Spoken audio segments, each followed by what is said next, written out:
আমেরিকার প্রেসিডেন্ট বলেছিল বাংলাদেশ একটি তলাবিহীন ঝুড়ি। আসলে বাংলাদেশ একটি তলাবিহীন ঝুড়ি। বিসমিল্লাহির রহমানির রহিম। আমি কামরুল ইসলাম জাহাঙ্গীর, চেয়ারম্যান, জাতীয় সংস্কার পার্টি। সকলের প্রতি আমার বিনীত অনুরোধ, যারা দেশকে ভালোবাসেন, যারা মাতৃভূমিকে ভালোবাসেন, তারা এই বিষয়ে যে যার অবস্থান থেকে কিছু ভূমিকা রাখেন।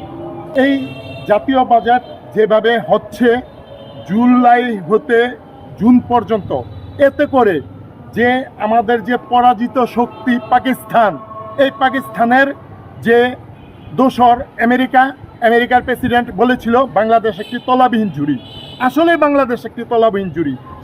এই জুলাই থেকে জুন পর্যন্ত যে অর্থবর্ষর, এই অর্থবর্ষর হওয়াতে জুলাইয়ের শেষে আমাদের যে জাতীয় বাজেটের যে ছাড়, এই ছাড় আসে। এজন্য ঠিকাদাররা, কন্ট্রাক্টররা যত উন্নয়নমূলক কর্মকাণ্ড আছে, কর্মযোগ্য আছে, এগুলি তারা ফেব্রুয়ারি মাস থেকে শুরু করে। কারণ এর আগে করলে তারা বিল পাস হয় না, তাদের বরাদ্দ অর্থ ছাড় আসে না।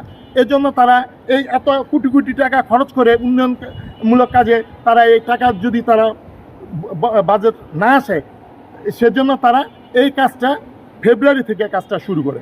ফেব্রুয়ারি থেকে কাজটা শুরু করে জুন পর্যন্ত আসলে দেখা যাচ্ছে যে আপনার এই যে রাস্তার কাজ, তখন বৃষ্টি বর্ষা, এই বৃষ্টি বর্ষায় মানুষের জনদুর্ভোগ বেড়ে যায়। আপনারা জানেন আমাদের যে ঢাকা শহর এবং অন্যান্য শহরে যে রাস্তার কাজ, টেলিফোন লাইন, বিদ্যুৎ, পানি, সুয়ারেজ লাইন, এই সমস্ত লাইনগুলি খোঁড়াখুড়িতে ভালো ভালো রাস্তা খুঁড়ে তারা জনদুর্ভোগ।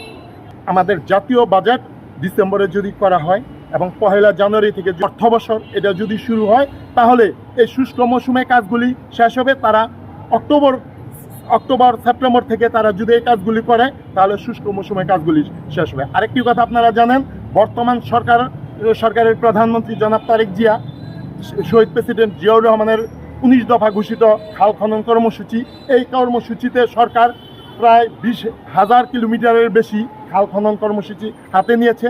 আমরা এই খাল খনন কর্মসূচিতে কি দেখছি খাল একদিকে খনন হচ্ছে, আরেকদিকে বৃষ্টিতে এই খাল খননের যে বালি মাটি, এগুলি সব বৃষ্টিতে গলে আবার সেই খালে গিয়ে আবার ভরাট হয়ে যাচ্ছে। খাল পুকুর এগুলি যদি আপনার বৃষ্টির সময় খনন করা হয়, তাহলে সরকারের 2 পয়সা কাজে আসে না। এতে করে কি হয়, এই যে একটা উন্নয়ন কর্মকাণ্ড, উন্নয়নমূলক যে এক কর্মসূচি, এই কর্মসূচিতে যে সমস্ত সরকারি কর্মকর্তা কর্মচারী যারা আছে, তারা যে 15%, 20% তারা একটা মার্জিন পায়, তাদের নিজের পকেট ভারী হয়।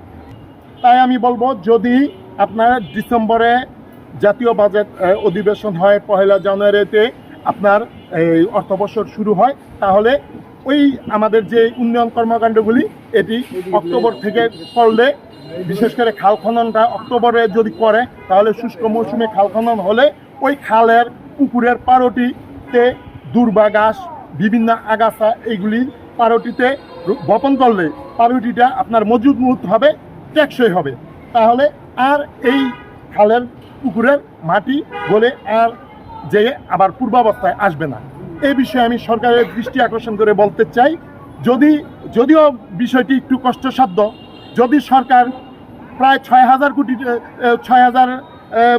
কোটি টাকা খরচ করে যে আন্তর্জাতিক বিমানবন্দরের নাম পূর্বাবস্থায় ফিরিয়ে আনতে পারে, তাহলে মাত্র কিছু টাকা আমাদের যদি লসও হয়, তাহলেও তারপরও যদি জাতীয় বাজেটটা সরকার সুনির্দিষ্টভাবে এইভাবে করে, জানুয়ারি থেকে বাজেটটা করে, তাহলে বৎসরে কয়েক লক্ষ কোটি টাকা আমাদের জাতীয় সমৃদ্ধি অর্জিত হবে।